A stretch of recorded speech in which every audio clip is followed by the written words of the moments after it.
الله يعطيكم العافية، وبنرجع معكم بالدرس السادس من بحث النهايات. آخر مرة أخذنا حالة الصفر على صفر دون وجود تابع مثلثي ولا جذر، وفهمنا هي الطريقة. طيب، الحالة الثانية إيش بتقلك؟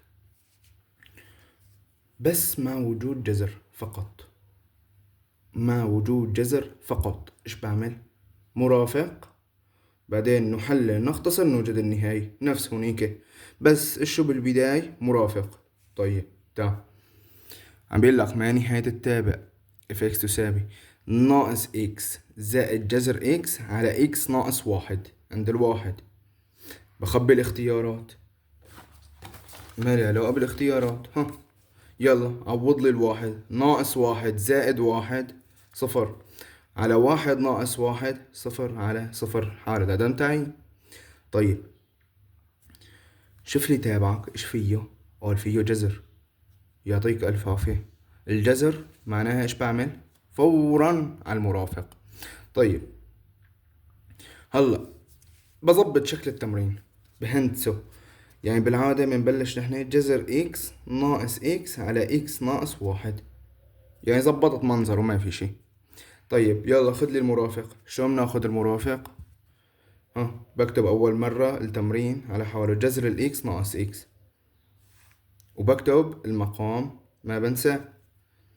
يلا نحن مرافق مين عم ناخد؟ مرافق البسط، لأنه الجذر بالبسط. طيب بفتح قوسين، بحط جذر اكس اكس، جذر اكس اكس، يعني حطيت الحد الأول الحد التاني، وحطيت تحت الحد الأول الحد التاني. ايشو الإشارة عندك ياها؟ ناقص. حط لي هون زائد هون زائد، يعطيك العافية. بس هلا بعد المرافق دائما عندك مطابقة، دائما هي مربع الأول ناقص مربع الثاني. مربع الأول مين الأول؟ جذر الإكس، مربع إكس، ناقص مربع الثاني مين الثاني؟ إكس، مربع إكس مربع، على إكس ناقص واحد بجذر الإكس زائد إكس. طيب هذا المرافق إيش اتفقنا؟ نحلل. يلا ايش بدي احلل؟ اكس ناقص اكس مربع، مبين اسحب لي الاكس عامل مشترك، اكس باكس بواحد ناقص اكس. طيب هلا هون في شغلة، انت تحت عندك اشو؟ اكس ناقص واحد جذر اكس زائد اكس. طيب في شغلة هون، انا بدي اختصر، بس هون عندي واحد ناقص اكس، وهون عندي اكس ناقص واحد. طيب اسحب لي من فوق الناقص كمان. سحبت الناقص، ايش بصفي عندي؟ ناقص اكس بإكس ناقص واحد.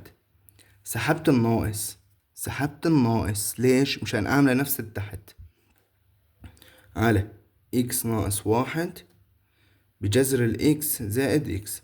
اختصر لي الإكس ناقص واحد مع الإكس ناقص واحد. الصف عندي ناقص إكس على جذر الإكس زائد إكس. تعال نشوف، نرجع من عيدة.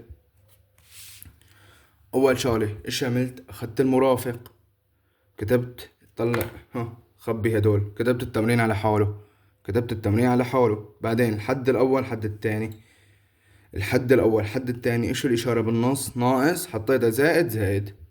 هي خلصت من المرافق. بعد المرافق لا تنساها، لا تنساها، دائما عندك مطابقة. مربع الأول ناقص مربع التاني. مربع الأول جذر الإكس إيش مربعه؟ إكس، ناقص مربع التاني مين التاني؟ إكس، مربع إكس مربع. طيب قلتلك بعد المرافق ايش رح نعمل؟ لازم نحلل. سحبت الاكس عامل مشترك، صف عندي واحد ناقص اكس. طيب بعد انه نحلل نختصر. طب انا شلون بدي اختصر اذا عندي فوق واحد ناقص اكس وعندي تحت اكس ناقص واحد؟ عملت هيك، سحبت الناقص من فوق، سحبت الناقص واختصرته. سحبت الناقص، ركز، سحبت الناقص ليش؟ مشان اعمله مثل اللي تحت.